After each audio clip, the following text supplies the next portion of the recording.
Hello. For those of you who have watched me building Jeeves, now for something rather different. As a young man in the 70s and ever since, I've been a big Peanuts and Charles and Schulz fan. Have been and still am. And a little while back, one of my daughters gave me a Snoopy figure. And it made me think about those fighting scenes where Snoopy gets on top of his doghouse and has shootouts with the Red Baron somewhere above France. And at that time I also checked on YouTube, and I realized that people have been building, of course, Sopwith Camel airplane models, and some of them as big enough to quite appropriately fit and feature exactly one of these. I don't know if it's a McDonald's figure or what it is, but it fits into their airplane models. And for some time I thought about doing the same thing myself, building one of these large balsa airplane models. And then I thought, well, airplanes isn't really my thing. 4 wheels and 2 wheels is much more my thing. And I decided that, after the war, which was of course the First World War, what did Snoopy do? Well, of course he went into car racing. So I decided I was going to make a car model, a racer model of something that would have been around in the 30s. That was what Snoopy would have been doing after the war. And this is what I came up with. This is approximately a Maserati 250F, as raised by Fangio and Sterling Moss in the 30s. And this is as far as I've gotten.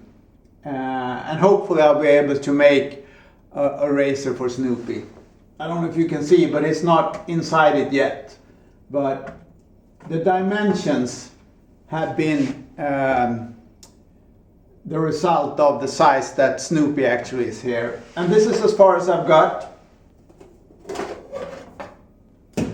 So I made a wooden buck, found some drawings, and pictures on YouTube, of course, of the Maserati, and it should have looked something like this, should have had approximately these dimensions. So this is what I'm building the racer around. And I started out making a floor pan, just a flat floor pan. I don't know as yet how much into detail I will go, but I definitely think that I want front wheels that can steer and a steering wheel. I'm not sure what kind of wheels I can get. This is a low budget project again, so it won't have anything fancy. I don't know, we might have some kind of an engine, probably an electric one these days. Or should we go for a combustion engine? That would be nice. But at least it will roll and it will steer, I hope. And I've made the first piece now, so I have my back, and I made the front piece. And this is what it looks like. So even though it's a bit different from the Jeeves, it's still the same metal shaping, metal bending that I've been doing, and which by now that I enjoy. So it fits fairly decently on the front like that. And we have Snoopy in his racer, and I'm going from there. We'll see what I end up with.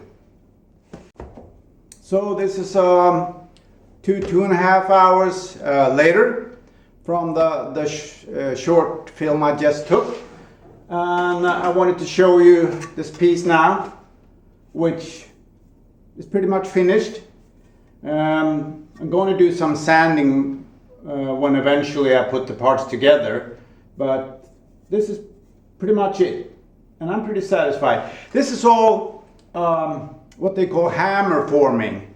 I've used the wheel a lot to smooth out all the dings and dents that I put into it, but I've actually made the shapes with mallets and hammers, mainly into the sandbag, and also using some other metal shapes where I needed sharper bends.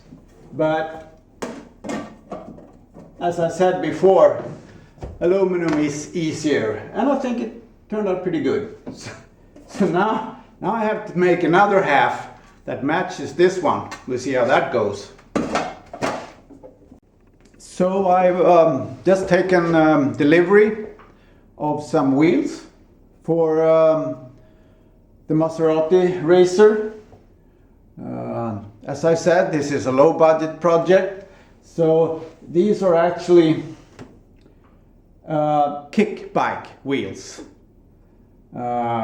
which set me back around $30 in all. I thought they were going to be a pretty decent size scale wise. They look a bit small right now, but according to the drawings that should be pretty much what they were using size wise. I'll see if I eventually can make some kind of hub for them to cover up for these rather sad looking rims on the wheels. We'll see. Oh, they have bearings, so hopefully they're going to roll fine. And now I just have to work out the engineering part of it with axles and steering and whatnot. We'll see what happens. Also, I didn't mention that apart from when I was building the Jeeps and other metal bending and shaping that I've done, this is aluminium or aluminum, take your pick. So it's much softer and much more malleable than steel is. I know that the pros also do what they call annealing, which is heating up the aluminium so that it gets even softer. But so far, at least for me who've been working in steel, it's fairly easy to shape. So I've been doing a bit of work on the first part that's going in the rear, and I decided that as opposed to the front piece, I'm going to have to do them in two halves. This also means that eventually I will have to do some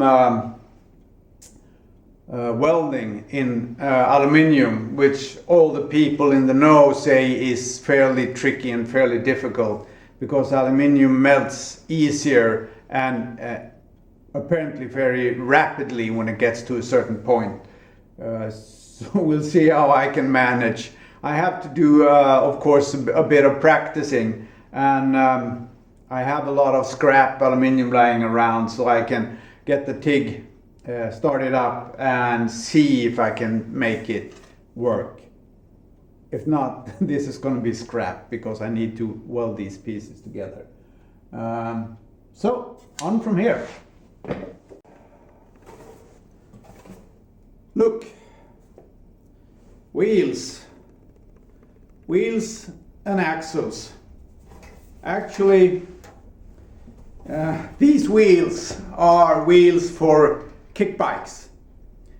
I looked around for wheels that were fairly inexpensive, low budget, and also wheels that were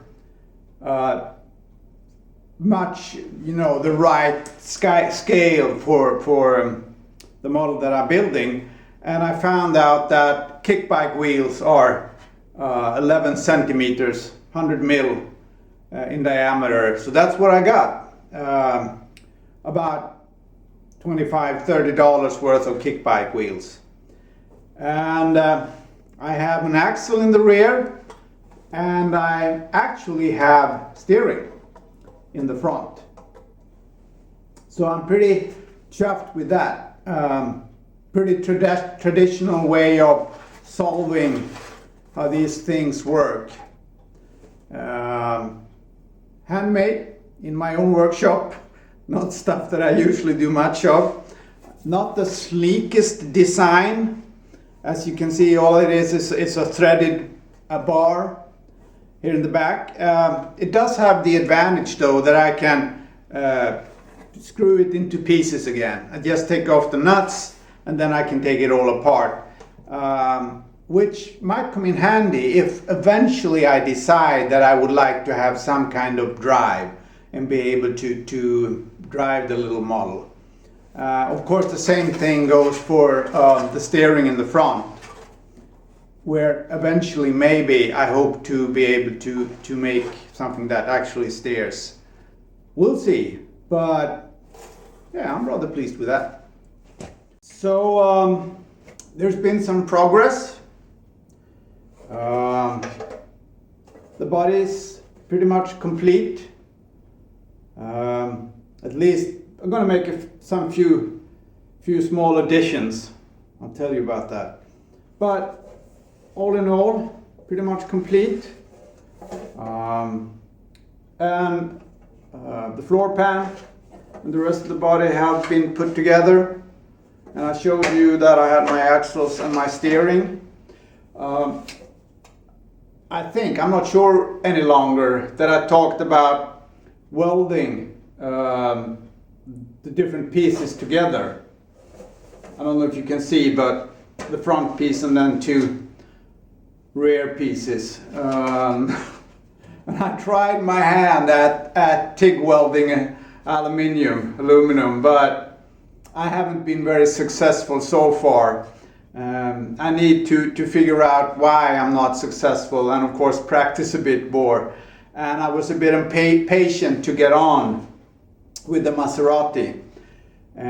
Also, I've used rivets before, and I like the kind of steampunk look of the rivets. And as you can see, they're the old kind of real rivets. And I had those lying around, so I decided to rivet it together. I don't know what you think, but I think it looks pretty good. So there you have it. I've also finished up the front, the grille, with a piece of mesh and some brass, which also got me thinking on all the pictures that I see on these cars. And of course I was completely wrong about my point in time. This is typical of a car that was driven in the 50s, not so much the 30s, but I don't care. I like the looks of these racers. But it got me thinking, I might paint it, I don't know. I've also made a few things that are both practical and aesthetical. I have now a bonnet or hood that I can take out. So that was a little bit of work. I'm also quite pleased with the fit. Not so much the finish of what do you call it, kind of indentation that I made around to fit the bonnet, but it's gonna have to do. But I'm more pleased with how I actually and eventually managed to fit the hood into the car.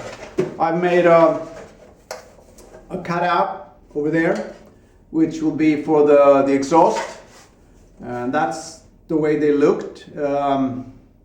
I don't know if they had straight 6s or straight 8s or something like that, but they only had exhaust on one side. So that's what I'm aiming for. And now I'm working on see if I can get a steering and a steering wheel. And